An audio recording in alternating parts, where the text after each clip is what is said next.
Hola, buenas tardes. Estamos en el espacio de Reflexionando Juntos. Como siempre, reflexionar es el espacio que tenemos para poder repensar lo pensado, repensar lo sentido y repensar lo actuado. Tratando de salir de lo obvio, de las preguntas concretas. Entonces le voy a comentar una sorpresa, en la cual con Víctor hemos hablado y salir de la mirada monotemática, obsesiva, enfermiza, sobre todo el día de hoy, de hablar del dólar. No vamos a hablar del dólar, no vamos a hablar de Macri, no vamos a hablar de Cristina, no vamos a hablar de nada de eso. ¿Por qué? Porque vemos o vimos los dos conversando que estamos obsesivos con el tema político de mirada cortita. Y nuestra vida es más trascendente que Cristina, que Macri o que el dólar. Y escribí algo hoy y lo puse en Face hace un rato, puse preguntas tontas. Yo hice así una pregunta y puse, ¿y Bonadío? ¿Y Comodoro Pi? ¿Y Cristina? ¿Y los empresarios arrepentidos? Y después como puse, conclusión y moraleja. El órgano que más duele es el bolsillo. Para salir de ese atosadero, vamos a comentar de libros. Pero antes de esto quiero hablar del programa anterior, en la cual hemos hablado de la situación argentina, de la situación mundial, incluso con un aporte de un matrimonio que se escucha en el programa, de Marcelo y su señora, no sé el nombre de la señora, por lo menos no me acuerdo, que me agradeció, o nos agradeció, perdón, de haber tomado su emergente. Así que bueno, y hubo bastante escuchas, pero de vuelta, hoy, sorpresa, no vamos a hablar de política cortita, tal vez hablemos de ideología, pero abarcativa y de comprensión científica, no hablar del dólar, así que si le interesan las cosas de la inmediatez, ya le dije el refrán o lo que escribí al principio. Y como no queremos ser tontos, queremos salir, porque además no hace mal a cada uno de nosotros. Estar encerrado en un pensamiento único, pensando en esto y que realmente no creo que nadie lo pueda manejar de lo que no está en la trenza. Así que Víctor va a hablar de un libro que es La insoportable levedad del ser de Kundera. Es un libro muy interesante, muy piola. Va a tocar algunos ítems. Sí. Y yo después voy a tocar otro libro que he hecho un trabajo en su momento, que es La conspiración de Acuario, en la cual no va a ser para esta problemática que estamos viviendo, pero sí para la problemática de nuestras vidas. En nuestras vidas trascendentes, nuestras vidas de aprendizaje. Más allá del bolsillo, más allá de los odios, más allá de todas las broncas, simplemente es entender nuestro ser. O sea, es casi ontológico. Víctor, ¿empezás vos? Bien, bueno, la insoportable levedad del ser, como el título, que es bastante pomposo y tiene ciertos rasgos de cubrir algunos secretos, ¿no? En lo que hace al conocimiento humano. Pero el conocimiento humano sobre el conocimiento del otro humano. Fundamentalmente Milan Kundera, el autor que es de origen checoslovaco, ahora República Checa, porque justamente el hombre es de Praga, la otra es de Bratislava, que sería la República Eslovaca, ya dividido en dos partes. Pero en aquellos años, en los años 60, donde transcurre prácticamente lo que se va desarrollando, hay que dar el contexto, lógicamente, se refiere sobre todo a aquella primavera de Praga, que hemos conocido algunos que somos un poco más grandes y bueno, era nuestra plena juventud, fue la invasión de los tanques rusos a Praga para ponerlos en orden. Los soviéticos querían controlar lo que era la rebelión que se estaba dando justamente en Checoslovaquia para librarse, ser un país independiente, tener su posición quizás socialista, pero de ellos. Estaba hablando de la ¿no? URSS, o sea, estaba la Unión Soviética. La Unión Soviética está todavía. Esto es importante decirlo porque es, en cierta medida, parte del contexto de la trama que desarrolla, donde el principal protagonista es un médico cirujano, Tomás, y su esposa Teresa, una mujer que viene de pueblo muy golpeada, muy frustrada en esas relaciones que uno puede compararlas. Algunas mujeres incluso de la actualidad, pueden decir sus madres, madres depresivas, demandantes, por ahí que no satisfacen a las hijas. Y que las hijas buscan quizás un matrimonio para refugiar su vida, para tener un sentido a ella. Pero Tomás, O sea, la claro, función de la mujer de antes las era eso. mujeres de antes. Y es en esos años 60 donde se va produciendo esa gran división de lo que era la mujer tradicional y el hombre también, en el sentido de la estabilidad, que todo era permanente y que era incluso la repetición de sus padres. Aquí Tomás, que es médico cirujano, sin embargo quiere romper esa monotonía. Y el hombre está un poco indeciso, incluso había tenido un primer matrimonio y se separa. Y ahora, bueno, la está por encontrar a Teresa. Sin embargo, hay muchas mujeres en el medio, tiene muchas amantes. Esto es importante, encontrar el tema de amantes. Este libro justamente, La insoportable levedad del ser, habla mucho del freudismo, de la pulsión sexual, de la libido. Es decir, de Ubíquense en tiempo-espacio, lo que está hablando claro, Víctor, ¿eh? por eso en los años 60 era muy importante la psicología y sobre todo el inconsciente tomaba la teoría del deseo. Y el deseo con la pulsión sexual era Aparte el Freud centro. era, digamos, el Sí, ícono sí, de conocimiento. exactamente. Y lo otro que enmarca justamente ese contexto, es la filosofía, porque justamente esta es una novela filosófica, es el sartrismo, es decir, el existencialismo. Es decir, que la vida hay que lucharla en libertad y estar en la calle o en la vida que la afronta, sin preocuparse qué va a pasar después. Había que afrontarla sí o sí, eso es lo importante, eso es la existencia. Por eso se conjuga con la otra libertad de los años, sí podemos decir políticos, del famoso Mayo francés de 1968, que se luchaba por ciertos derechos en Francia. Si bien esta novela transcurre en Praga, también va a Zúrich, pero está muy cerca de París, porque siempre se piensa en la cultura parisina como un acto de libertad. Llegar ahí es la libertad realmente. El faro de la libertad. Claro, en esos momentos era impresionante. Bueno, Tomás resulta que tiene muchas amantes, bueno, la encuentra a Teresa, se casan y empieza el matrimonio. Pero Tomás, aquí, digamos, correctamente, sigue teniendo las amantes. Es como que hay una insatisfacción. Quiero mostrar esto fundamentalmente, pues hablar de la pulsión, que el ser humano ya en esos tiempos encuentra una permanente angustia en su existencia. Hay siempre brillos en ese espejo, pero siempre algo le falta. Y también está la duda si podrá volver a vivir lo anterior. Esa lucha entre el hombre que tiene todo, pero está como temeroso que lo puede perder todo. Entonces también es como copia su vida las amantes. Pero entre esas amantes aparece una tal Sabina, una jovencita, que es muy hábil, que es artista, justamente tiene todo ese artilugio de la libertad que lo conquista. No es un amante más, es la amante para Tomás. Y bueno, ella lo Creo que descubre. una famosa geisha, fue una geisha.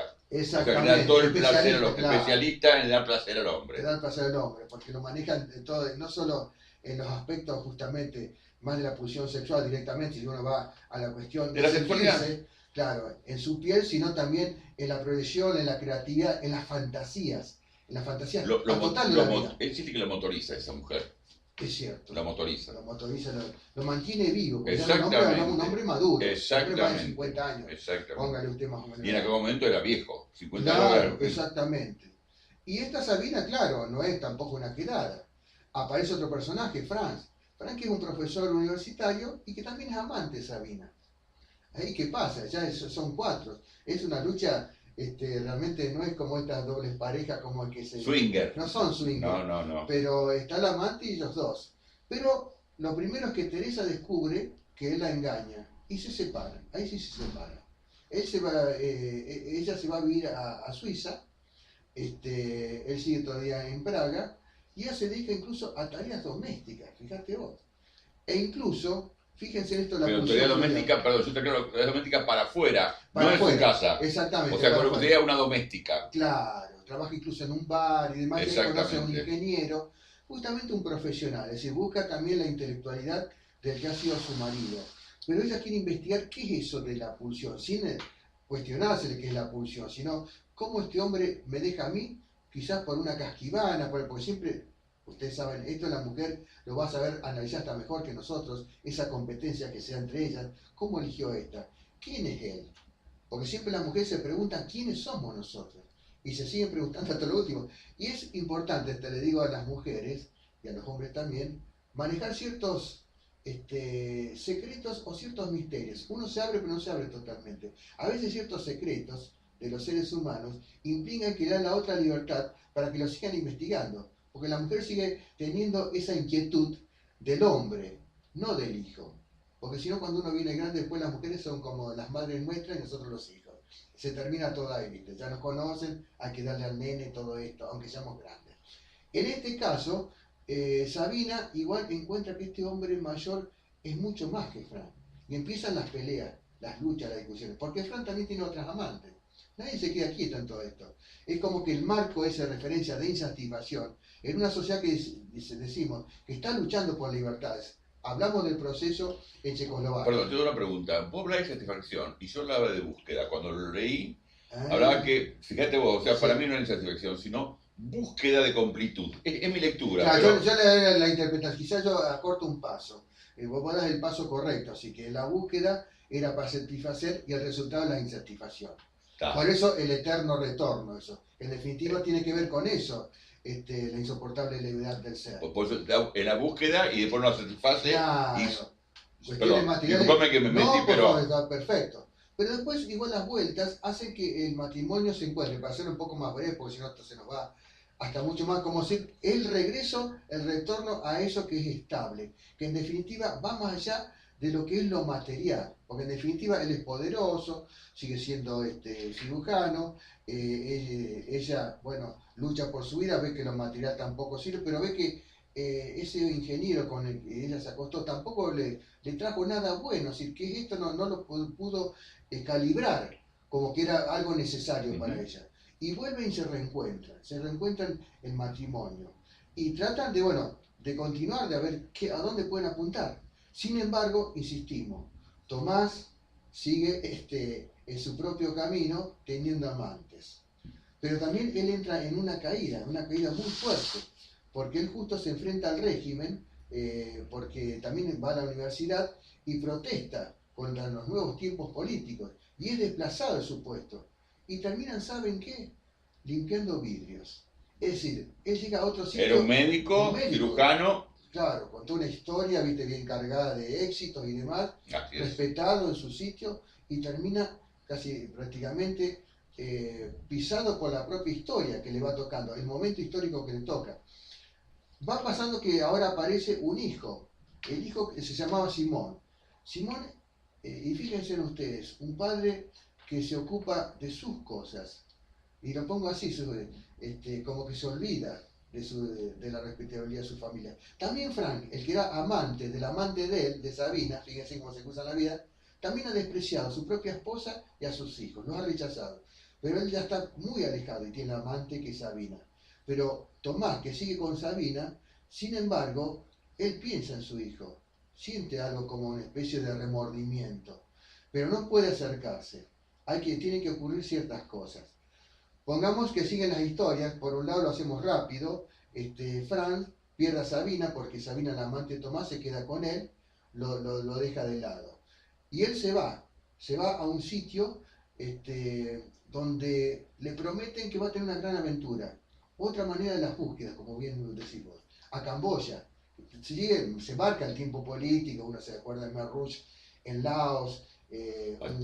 Todo tiene un manejo político. Claro, en la época del marxismo, así uno habla de Vietnam, habla de gente que está perseguida, y él va a defender a médicos, que son médicos tipo frontera, los médicos frontera, y sin embargo no puede acceder al sitio que quiere, pero una vez se enfrenta a una situación muy fuerte, que es la última, ¿no? Podemos decir, porque damos el desenlace, aunque sea un libro, no es una película, aunque está hecha la película sobre el sonido del ser. Sí. Y bueno, pero la película nada que ver, a mí me pareció muy pesada. Porque los guiones son realmente distintos. Totalmente distintos. El relato escrito, bueno, con la poesía que tiene. Yo lo leí hace mucho y cuando vos empezás a contar, me sé totalmente. Claro. Y Fran resulta que es agredido por un chico y termina en un hospital, termina inconsciente en un hospital, porque se había puesto alcohólico y demás. Bueno, cuando despierta, ¿quién estaba? Su mujer, aquella que había despreciado. No había ningún amante, no había nadie que sea distinto, la mujer y el hijo. ¿Y qué él siente? Es tremendo esto, porque ahí está la insoportable levedad del ser. Su ser le está pidiendo, aunque él no crea, en ese nihilismo que llega al final, que no, él quiere al amante. Y sigue así que cierra los ojos y se muere. Tremendo, ¿eh? ¿Qué pasa con Sabina, la amante? También lo deja a Tomás porque ella un poco lo va alejando, la va alejando como amante, tiene otras, y para olvidarse de su vida, otra búsqueda. Va a Estados Unidos, se encuentra con los viejitos y ahí quiere hacer su vida, tener una familia, lo que siempre buscó. Fíjate vos, una mujer que ha tenido tanta pasión, que ha tenido tanta búsqueda por el arte, incluso la vida por el arte, muy creativa, lo que le interesaba en definitiva era ese cúmulo de afectos que uno dice, bueno, el primario de la familia, tener una familia que nunca tuvo. Y bueno, resulta que los viejitos también se mueren. Y fíjate vos, ella también termina de la misma manera. Para hacerlo rápido, ¿viste? Sufre mucho y termina su historia. Pero ¿qué pasa? Tomás y Teresa están juntos y se acercan ahora al hijo.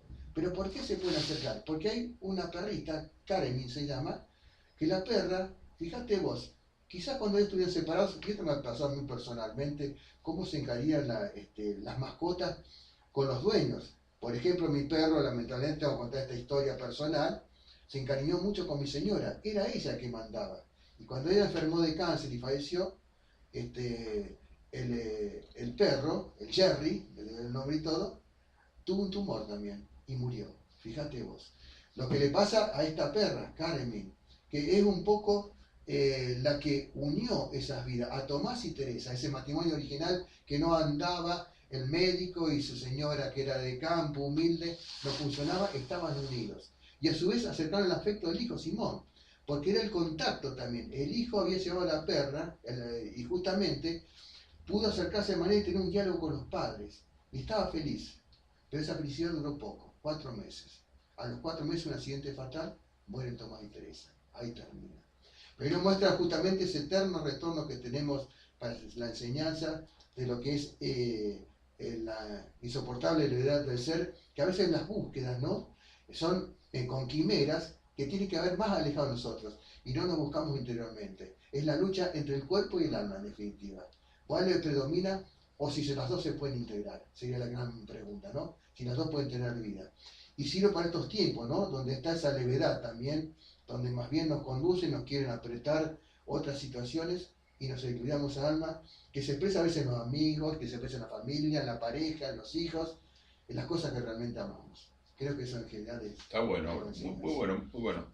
Aparte, la levedad del ser es fundamentalmente el sentido de cada uno en un concepto muy ontológico y que tiene que ver con que cada uno tiene que recorrer su camino y que no hay nadie ni nada que lo pueda acompañar.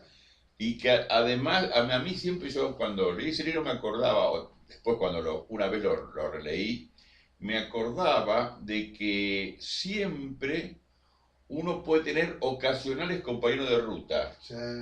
Pero no son para siempre. No. Nada es para siempre. El único para siempre es uno. Es uno con uno mismo. Así es.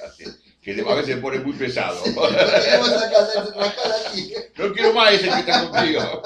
Che, perdón si fui largo. No, para nada. Estuvo interesante. A mí me gustó, estuvo interesante. ¿Algo más que agregar de este? No. De este autor. ¿Podés hablar algo? O sea, claro, él estaba por la liberación así de la República Checa. Lo leí hace mucho. Vos no recuerdo el revolucionario que fue Lubitsch, sí. Algo parecido así. ¿No? Por eso lo leí hace mucho. Y esto, bueno, lo fui hojeando ahora. Pero tiene muchos libros y todo tiene esa profundidad que indaga sobre el ser humano. ¿Qué año era? Es de 1984 la escribió. 1984. Y el contexto 1964, 20 años antes, que bueno, por eso de hablar de Sartre, de hablar de todo. Sí. El mayo francés, el tipo estaba impregnado porque se fuera copiando vivencias, ¿no? Y sacó esto que algo se pucha. Y yo creo que también uno lo comparaba con otras, incluso novelas que se han hecho durante la guerra, qué sé yo, que siempre en ese vínculo, el vínculo humano es lo más importante, que a veces lo dejamos de lado. Creo que está todo ahí, ¿viste? Y la profundidad que entra en la alma. Sí, además, todo el concepto de Sartre es uno siempre en relación con el otro. Sí. Es decir, es todo el criterio vincular de cada uno. Aunque uno esté solo, necesita al otro para verse a sí mismo. Claro, pues habla justamente de Sabina la amante, dice que ella termina siendo su libertad ser en la soledad. Por eso murió. Así es. Impresionante. ¿Terminaste? Sí. Bien, lo que voy a empezar a tratar de manejar es este es un libro largo, grande, se llama Conspiración de Acuario. Es un libro que trata, no es un libro de novela, sino un libro de investigación, que fue el primer libro que escribió una mina que se llama Margaret, no me acuerdo el apellido, que tiene que ver con, después que escribió La Revolución del Cerebro. Es un libro muy interesante que yo lo estudié con gente de Estados Unidos cuando hicimos un curso de escuela de vida, que había un grupo de gente de la NASA que venían a dar charlas sobre esto y nos recomendaban este libro.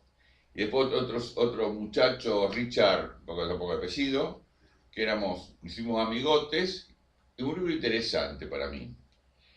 Y, por ejemplo, voy a tirar unos conceptos que yo fui escribiendo a medida que iba leyendo el libro, que dice así: se puede describir el color violeta a quien conoce el rojo y el azul, pero no se puede describir el rojo a quien nunca ha visto el rojo. El rojo es elemental e irreductible. O sea, hay ciertos valores, ciertas cosas que son originales, que no mezcla nada, es en sí mismo. Y si nunca lo viste, no lo podés escribir. En cambio, un tipo que conoció el rojo y el azul y queda ciego, vos le podés explicar qué es el violeta, porque es la mezcla entre rojo y azul. Sí. Si no, el rojo en sí mismo o el azul en sí mismo, claro, si nunca lo vio o lo vio, claro, ya no lo puedes contar más. Sí. Bien. También el cambio mismo implica exactamente como la naturaleza. La evolución evoluciona de los procesos simples a los complejos. O sea, para entender los sistemas complejos, uno tiene que entender primero lo simple, porque si no después se confunde a sí mismo cuando quiere iniciar algo complejo, porque no le encuentra la vuelta a ese proceso simple. Entonces, con estas cosas hay que tener mucho cuidado, y somos muy adeptos en enseguida salir con grandes términos, con grandes abstracciones, y no podemos entender lo primero, lo primogenio, para poder ir complejizando el aprendizaje y la comprensión. El cambio de paradigma no es un efecto lineal, es un cambio repentino de patrones, una espiral y a veces un cataclismo. Es decir, y esto lo trato de explicar cada vez que tengo una conversación con alguien o en público. Yo, para ser contador o psicólogo, voy acumulando, tiqui. Cuando acumulé cierta cantidad, hay un salto en calidad.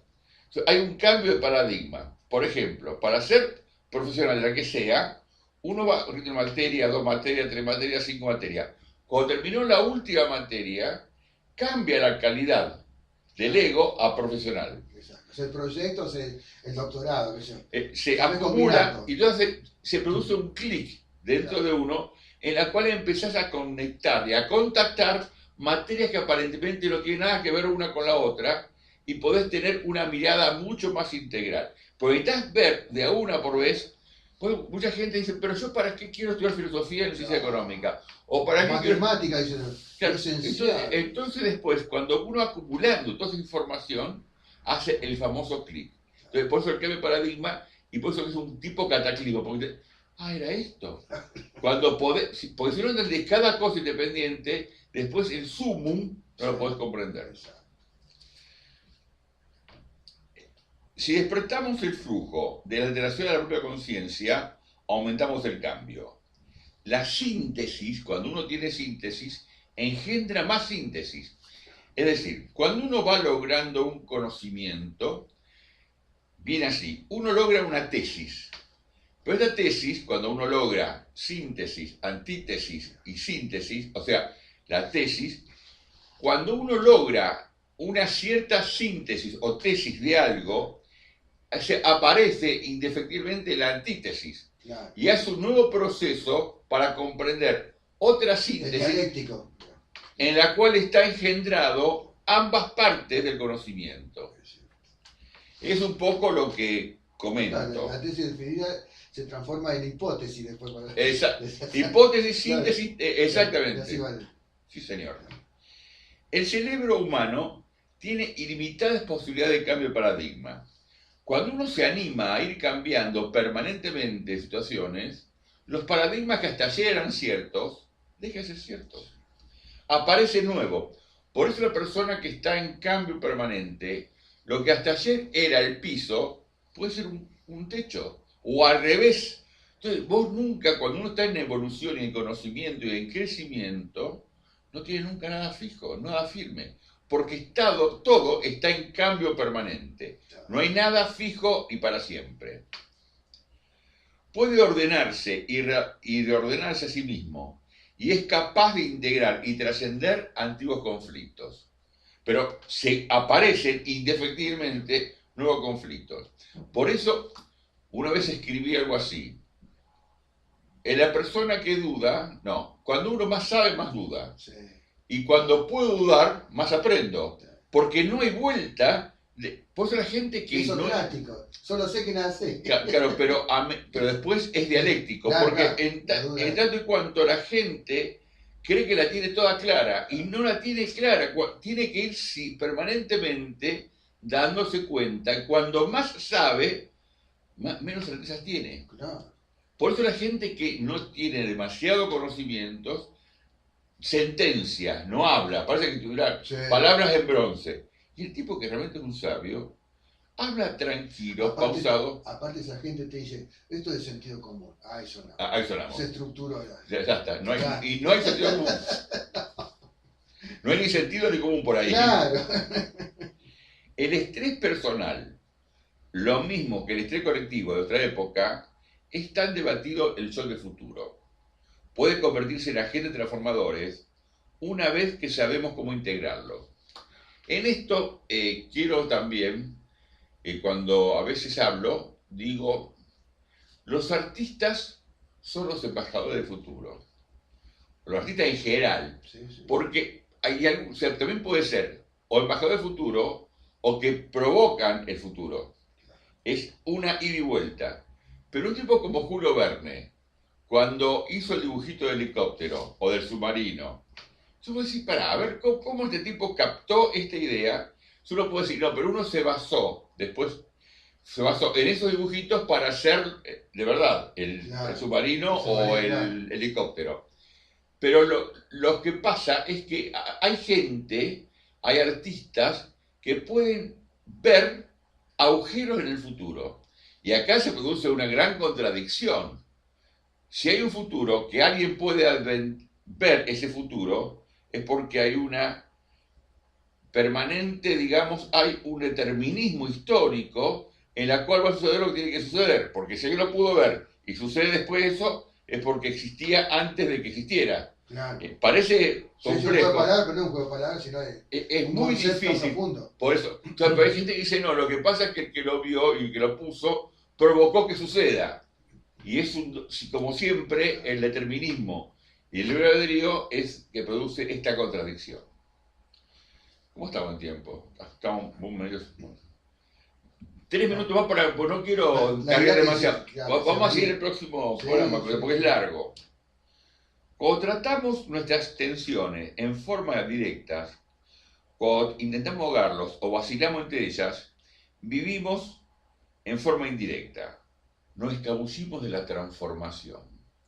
Uno tiene que aceptar permanentemente que lo que fui hasta hace un segundo no soy el mismo. Hay un dicho muy viejo que decía, creo que Platón y Aristóteles, nunca me baño en el mismo río. ¿Quién decía eso? No, Heráclito. Heráclito, gracias. Nunca me baño en el mismo río, porque ni el río es el mismo, ni yo soy el mismo. Todo es un cambio permanente, y esto es lo que produce y lo que habla el materialismo dialéctico. Siempre todo está en cambio, nada es permanente. Es más, cuando hice un trabajo sobre el materialismo dialéctico con los principios herméticos de Hermes Trismegisto, dice lo mismo. Aunque aparentemente uno es materialista y otro es idealista, pero hace el nuevo planteo, nada es permanente, está todo en movimiento, está todo en cambio. El nivel de conciencia ordinaria, negamos el dolor y la paradoja, le administramos Valium, le atontamos con alcohol, lo distraemos con la televisión. Negar es una forma de vivir. Dicho de manera más precisa, es un modelo de disminuir la vida, de hacerla parecer más soportable. Y acá voy a la insoportable del ser. Exacto. Es decir, la vida es tan compleja y tan dolorosa en momentos, tan dolorosa, que no nos bancamos. Entonces necesitamos meternos en problemas. Y acá sí voy a ver un poquito del dólar en el día de hoy, pero no el dólar como dólar, sino que la gente está tan mal que encuentra un motivo para sufrir por algo concreto. Entonces que el dólar va a alcanzar la plata, que el dólar va a alcanzar. Entonces, tiene que buscar siempre algún quilombito para echar la culpa a algún lado. Y en este momento a mucha gente, a la mayoría, le viene el dólar de perilla, el dólar o Cristina o Macri, ¿eh? Estamos hablando de esto. O Trump, qué sé yo. Bien. Dicho de manera, un modo de vivir la vida es hacerla parecer más soportable. Entonces la vida no es soportable, es difícil bancarse la vida. Hay que vivir. Pero, y además, el estar vivo implica permanentemente insoportable levedad del ser. Claro, sí. La negación es la negación es la alternativa a la transformación. Negación personal, negación mutua, negación colectivo. Negación de hechos y sentimientos. Negación de la propia experiencia, olvido voluntario de lo que vemos y oímos. Los monosabios. Los ojos, la boca y el oído. No hablo, no veo, no escucho. Entonces, no son monosabios, son monos idiotas. Y nosotros creemos que es monosabio el que no habla, no ve nada. Y justamente está en el compromiso diario, permanente, de ver su situación, de ver su entorno y de arriesgarse a comprometerse a intercambiar información sin pelear, pero saber que la única posibilidad que tenemos todos es integrarnos con los otros desde nuestro mostrar. Porque cuando nosotros nos mostramos y el otro se muestra, todos nos podemos enriquecer. Claro. Y es cuando hablo de la diferencia. Y se aliviana todo eso que es tan de la insoportable levedad. Exactamente. Cae. Bueno, paramos acá. Víctor, ¿qué te parece? ¿Cómo estamos? O sigo un poquito Bien. más. ¿Cómo sentís vos la cosa? Está interesante. No, yo lo que leí que lo único te digo, si vos querés dar el contexto, así que es un poco un individuo que, y habla la autora, que todos sean conspiradores en su vida, como una manera de ser creativa, decir, bueno, pero la palabra conspiración, la palabra conspiración claro, tiene un hermoso sentido. Claro. Gracias por hacerme acordar. Conspiración no es que me encuentro con alguien en un bar y decida vamos a caer el gobierno o vamos a... Los 7 locos van a tomar el poder. Conspirar significa, por etimología, respirar juntos. Respirar al mismo ritmo que el otro. Y el respirar es un inhalar, asumir, llenarse de oxígeno y exhalar. Entonces, en esa conspiración, que significa respirar junto con el otro, es donde está la creación conjunta. ¿Viste con la gracia? Sí. Me he olvidado. Eso es conspiración. Y la era de Acuario, no sé si sea por la era de Acuario. La era de Acuario tiene que ver... El sistema de precesión, que es un movimiento que da el sistema solar dentro de la galaxia, que cada 26.000 años vuelve a su punto original y por eso van diferentes eras. La era de Piscis y se salió la época de Piscis, de Jesús. Claro. Por eso Jesús tiene los pescaditos como símbolo. Claro. Entonces salimos, estamos en la famosa discusión de la época de Piscis, de sufrimiento, de depresión, del encierro, de la persecuta, del misticismo muy duro. Claro. Inclusive de la muerte por el... Y el disfrute, el gozar, que es el Acuario. Justamente vos sos del signo de Acuario. Exacto, de ahí viene la palabra Acuario. Además, Acuario tiene que ver también con lo que habla la Biblia de la época mesiánica. Claro. Entonces, la época mesiánica, en la cual teóricamente vamos a estar todos en paz, la iluminación colectiva. Es un poco la idea. Bueno, Víctor, paremos acá y seguimos el próximo programa en esto. Exacto. Y si ven dólar, ven hoy el programa, televisión o otra cosa, qué sé yo, que están todos enloquecidos. Usen otro color, dejen el verde. Aunque sea esperanza. Además, lo que puse al principio, lo que iba repetido, pareció buenísimo. Y Bonadío, y Cristina, y los empresarios arrepentidos, ahora es todo verde. Entonces, el bolsillo que más duele es el dolor que más duele es el bolsillo. pero el que más necesita de cada uno de nosotros es nuestro cerebro y nuestro corazón, no nuestro bolsillo. Hasta el próximo encuentro, muchas gracias. Nos vemos el próximo jueves y si quieren comunicar con nosotros, jgermán@fivertel.com.ar o acá por el amigo Facebook, privado o público, o 156-382-997, exclusivamente por WhatsApp. Como siempre, todo lo que digan, bienvenido va a ser. Hasta ahora, gracias a Dios, una sola vez o dos veces tuve mensajes agresivos, pero la mayoría, yo no entro en el juego, pero la mayoría son aportes con otras posturas, pero realmente con enriquecimiento mutuo. Muchas gracias, hasta el próximo encuentro. Chau, chau.